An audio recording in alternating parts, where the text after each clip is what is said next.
And good evening, clan members, and welcome to Jalapeña, a Gargoyles Garcast. I am your host, Jason Roy Gaston, and with me, as always, is my friend VHS Chase. Hello, sir. How are you? Hello. I've got Scooter, young Scooter here. He was a big fan of this episode. I can tell why, because this episode has something for everybody. Gargoyles fans, furries, Gargoyles fans, and furries, because this is Metamorphosis. Because we metamorphose in this, and we get all up in this and those other things, and things happen in this episode. Things happen, for sure. Yeah, because there can be no ordinary people on the show except for Elisa. She's the only normal person on this show. Let's get into it, because first of all, you're going to notice something right away with this episode. We meet this homeless woman, and she's in an alley, obviously saying, "This isn't me. I'm not me. I'm not like this. I'm just. This is just a temporary inconvenience." And then this very trustworthy man says, "Come with me. I will make sure you're safe." Yeah, he seems not trustworthy enough. Yeah. So you probably have noticed that the animation quality has gone on a steep downhill slope at this point. We've gone from beautiful, wonderful animation to awful animation with this episode. I did notice that. Yeah, so the animation for Gargoyles was handled by a bunch of different studios. I think it was shared by 3, if I'm not mistaken. One of them, I think they were called Toon something or other. And anytime you see an episode where the animation is a little bit more cartoony and not quite as good, it was done by that studio. And unfortunately, they kind of took on some of the better episodes. So you got some episodes that have got some really good writing, but some bad animation. And then you have some really well animated episodes that are just bad. But occasionally you get a good studio with a good script, and it's magic. So this is, I think a pretty good script with a pretty bad animation studio. It's interesting you bring it up, because I had really there was something bothering me about it. I was going maybe it's just a bad transfer. I thought it was a bad transfer. Oh no, it's just bad animation. Bad animation. But a lot of the times the characters are off model, or especially Brooklyn. Brooklyn looks really weird in this episode. It's like his face is smushed down. Yeah. Wow. Yeah. But we catch up with Elisa's brother, Derek, who is, if you remember, working for Xanatos, because he was a cop and then decided, oh no, I want to get in a job where I can pay people, and if I shoot somebody, I don't have to go to trial, because that's really annoying. And so they stop at this airport, and they're just having this sister-brother conversation. This is basically the scene that says, hey kids, Elisa's got a brother. Do you remember? He'll be important later. Meanwhile, Brooklyn and Broadway are flying around, and they happen to see what they think is Demona, but then they fly down and they find out that it's another female gar creature. And it's like, oh, hey, I am boy, you are girl. That means that we must be in love. No red flag being risen at all. Brooklyn is an absolute idiot in this, and they're supposed to be they're supposed to be communicating. Well, he's lonely. No, there's a difference between being lonely and just being creepy. Yeah, just being super creepy. But he does say my favorite line in the episode here, and that's whenever all the goons show up and they're shoving Maggie, the gar creature, into the ambulance, and as she's being held by like 4 people, Brooklyn gives the best advice ever. He says, "Don't go with them." Yes. I don't think it's his voice. Yeah, why didn't I think of that? Thanks, Brooklyn. You're very helpful. Just don't go with them. Oh, I'm sorry. He says I shouldn't go with you, so I'm going to leave. It's just such a strange dialogue choice. I mean, I could understand like leave her alone or no or something like that, but no, it's don't go with them.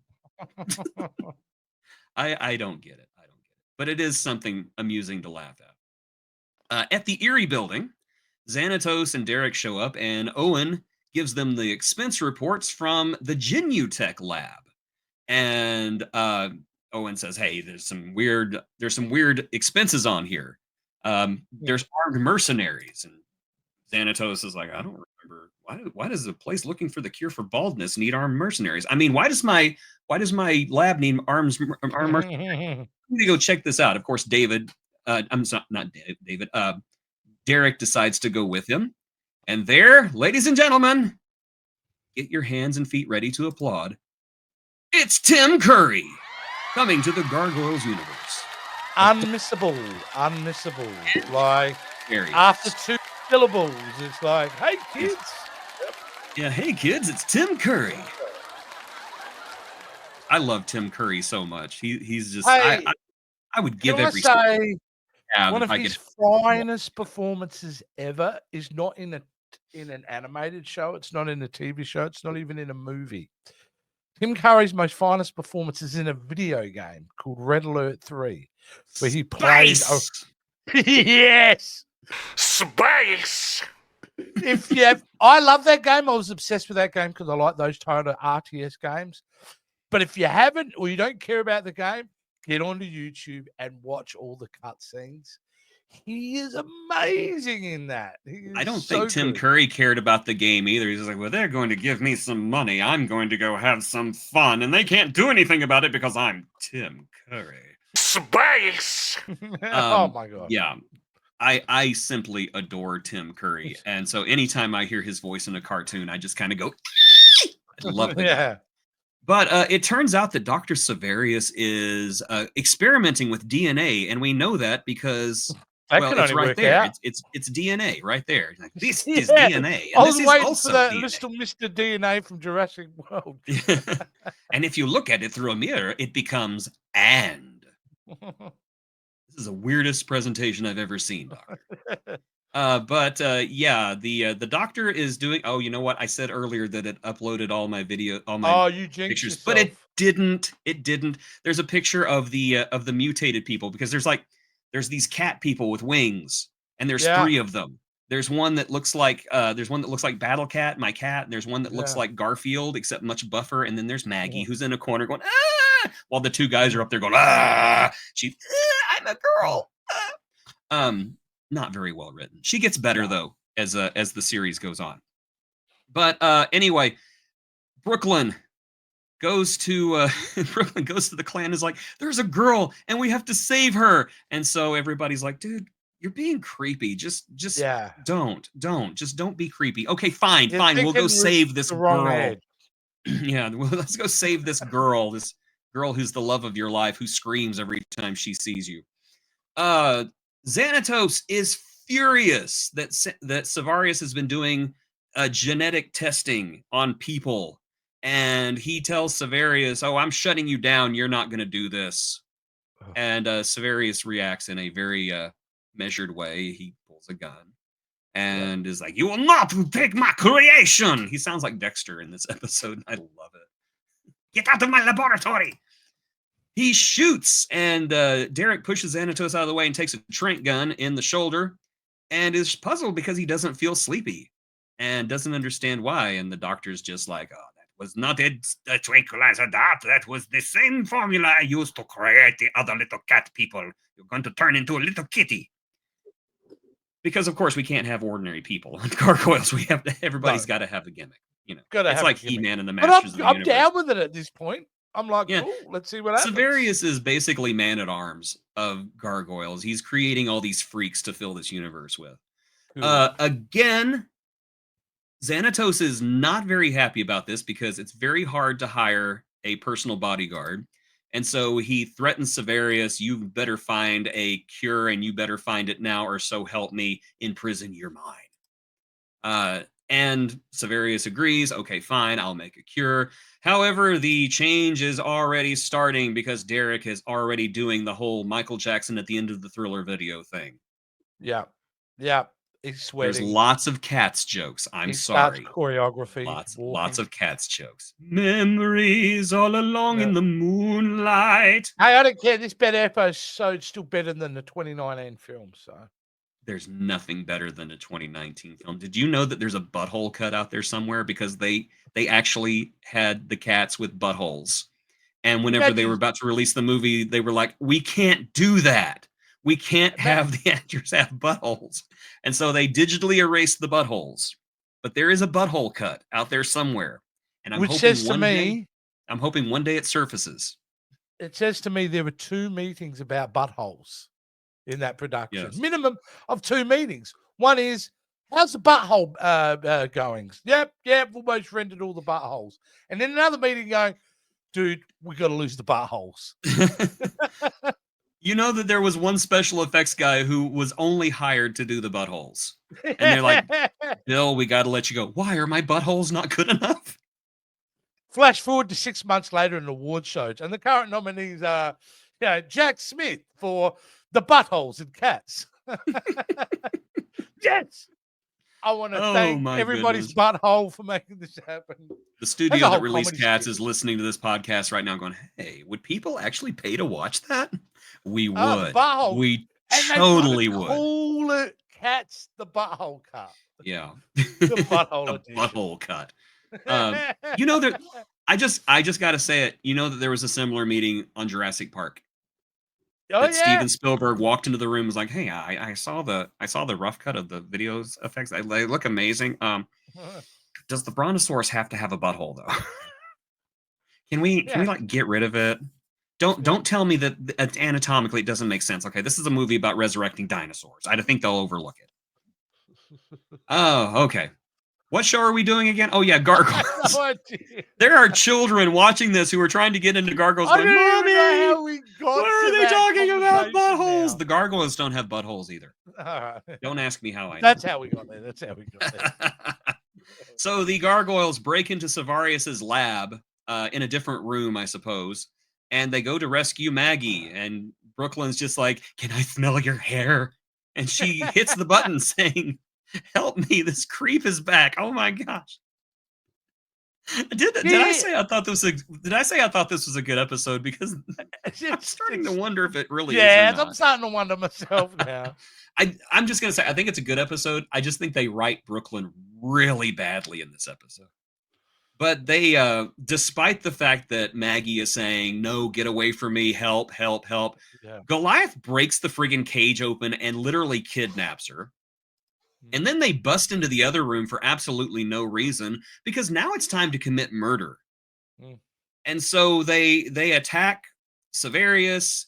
The formula goes into the floor. Sevarius goes into an electric eel tank. And then this supposedly very smart geneticist, who seems fine, decides to just grab an electric eel for no reason and promptly he dies. He there's no other way of putting it. He dies. He's dead. He has ceased to be. He has slipped his mortal coil. He is a former scientist. He is no longer here. He is unalived, as they say on YouTube. So now Derek have that one. Yes. So the Gargoyles take off. They're like, deuces, losers, and they fly off with Maggie. And that leaves Derek alone with Xanatos, and Derek is just mad. Now he's just like, I'm going to get that gargoyle if that's the last thing I do. Yes, another cat. I don't know about his design. I really didn't like this design. This midway design, I was not crazy about, because he looks like a Dracula at this point. Yeah. Or he looks like a werewolf that got caught mid-transformation, like Ted Cruz or something. But he just does not look great here. It gets better, but I will tell you that by his second appearance, they completely redesign him, and he looks way better. So they take Maggie back to the clock tower, because this is totally not going to freak out this already traumatized young woman.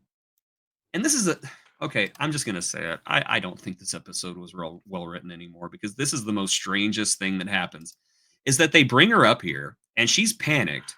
And they're just like, hey, you're safe here. Don't go. And she's like, oh my God, don't kill me. I'm sorry. And they're about to turn to stone, right? So they go out on the ledge, they turn to stone, and that freaks her out even more, right? Yeah. instead of like calling Elisa saying, "Hey, we have this gargoyle woman up here. I don't think Yeah, she can turns you to come and stone at check night. on Can her? you come up here and check on her?" No, they Yeah. just trust that she'll be there whenever they wake up, and surprise, surprise, she's not. So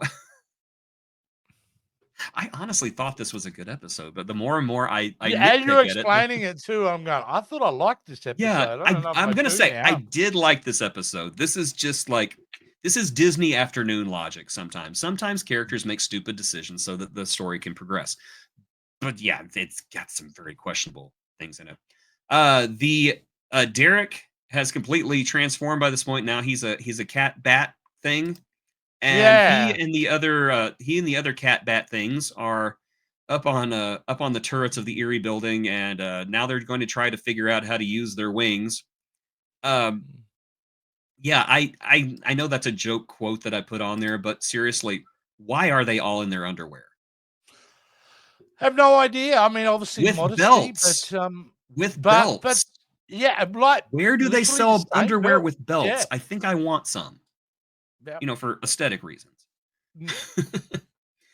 um, so So that could have Xanatos been says, neutered cats. yeah, it could have. I don't know. Yeah, would you really want And then them you wouldn't have seen reproducing? anything. Yeah. No. So Xanatos tells Owen, "Get me the best geneticists on the planet. We got to take care of these guys." And that's when the gargoyles show up. Dun, dun, dun, Come to save the dun. day. We are here to start a fight for absolutely no reason. They could have just knocked on the door and said, "Hey, can we talk to your cat bat people? We want to know if they're okay." It's a wellness Yeah. check. Maggie tasers Creepo to get him to leave her alone. Yeah. And then Elisa shows up, and she does not know that this is her brother. And so she points a gun at him, which, Elisa's gun has got a very bad history. But she points a gun at him and says, "Okay, you need to calm down and tell me who you are." And he says, "My name is Talon. I've been thinking about it ever since I grew the talons. What do you think?" Yep. And she offers to help him. Says, "I don't know what's going on, but you're hurting my friend, and I want to help you. Let me help you." And he says something, or he says, "You promise?" And she says, "Cross my heart." And he says, "Hope to die." And it's something that they did at the beginning of this episode. And that's when Elisa realizes, "Oh my gosh, that's my brother. What the heck?" Revealing callback. Oh my gosh. So she tries to once again go, "I told you Xanatos was a bad guy. I told you," which honestly, is this really the time for "I told you so's"? Yeah, I'd be like, Wait we until need to later. get you to a hospital right now. Yeah, holy crap. Oh my god, is that why all the furries are downstairs? Is that why you have a fan club? Don't Google yourself in Rule 34. Don't do it, trust me. But she tries to get Derek to come with her, and that's when Derek accidentally electrocutes her with his electricity powers, because the cat bat people have electricity powers, by the way, because of the electric eels. And she basically freaks out like, "Oh my god, you electrocuted me." And with that, he kind of has a nervous breakdown, screams, and flies away, along with the rest of the cat bat people. And yeah, so yeah, and there's another one that's missing. It's the one where Elisa's doing the whole Boogie Nights thing about, "You're going down, Xanatos." Oh, right. I thought Yeah, you so were saying she- my heart to you type of thing, but no. Oh, no. She doesn't. No, none of that. She's, "You're going down." She's doing the Going down. Going down, Xanatos, way downtown. I've So got to say, Jace, when I mhm. got to that moment of the episode, I'm like, oh no, is this going to be a whole season long thing? No. They're called the Mutates now, Talon and the Mutates. They do show up, but I think in the entire series they only show up maybe like 3 or 4 more times. I said, didn't they have a number one hit in '64? Oh yeah, it was "I want to hold your talons." That. Yeah. I want to hold your talons, baby. Don't fix me. Don't spay me no more. Yeah, something like that. Yeah. So that's when so Elisa leaves with the gargoyles. She's a little upset over the course of the night. And that's when the world's greatest geneticist shows up. Applause, kids. It's Tim Curry again. It turns out he was in disguise the whole time. Not sure why, because we've never seen him before, but he was in disguise the whole time. in And he's disguise, actually younger, and now he's not doing the fake accent. He's just good old Tim Curry. Yep. Even looks a little bit like With a he looks haircut, like, you could Oh, set yeah. your watch to. he kind of looks like his character from Captain Planet a little bit. But that's Ah! fine. Yeah, That's fine. Curry, he can do whatever he wants, mate. Look whoever he wants. As you have probably guessed, Xanatos was behind it. This was his plan all along, was to infect Derek with the mutagen to turn him into a cat bat thing. And Sevarius is like, yes, but the test subjects escaped into space. Space. What are we going to do? Yeah. And Xanatos says, well, it's fine. He'll come back. He looks really good in that new body, doesn't he? Mm-hmm. I'm so glad I put him in just his underwear. Look at that. Someone's got to get Xanamentos a hobby, because this guy's got way too much time for plotting. Yeah. Right. Well, plotting is its own reward. But we do end the episode. Elisa is in the clock tower, and she's having a bit of an emotional breakdown because the brother that she didn't like is now gone. So, yeah.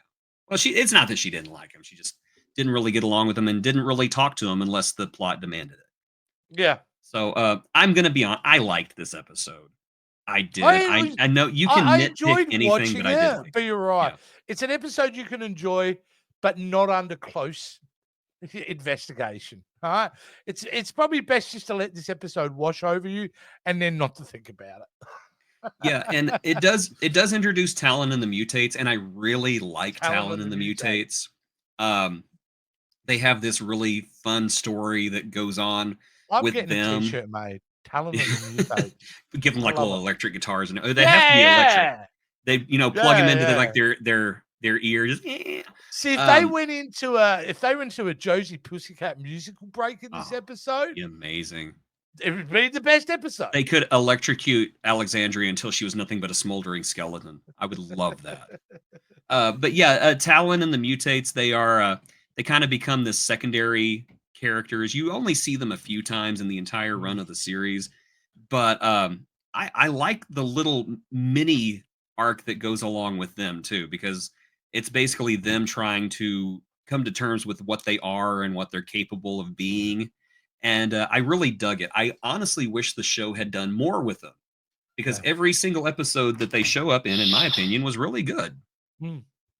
So, unfortunately, we got a handful of really good episodes and no really bad ones. So I'm happy with that, I guess. Well, I enjoyed it. I look forward to doing it again soon.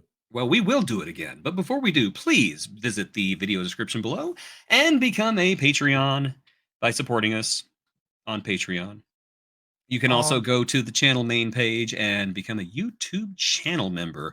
You'll get all of our videos early there. You'll get a lot of our videos early over on Patreon. Oh, thank you for throwing that up. I completely forgot to do that. But yeah, just help us out. Help support us, because the more you support us, the more of this dumb junk we can do. And we like doing dumb junk. Messing with people and genetically transforming them is Xanatos' hobby, and podcasting about cartoons is ours. I just love it's 30 years later, and here I am, 51, watching the show for the first time.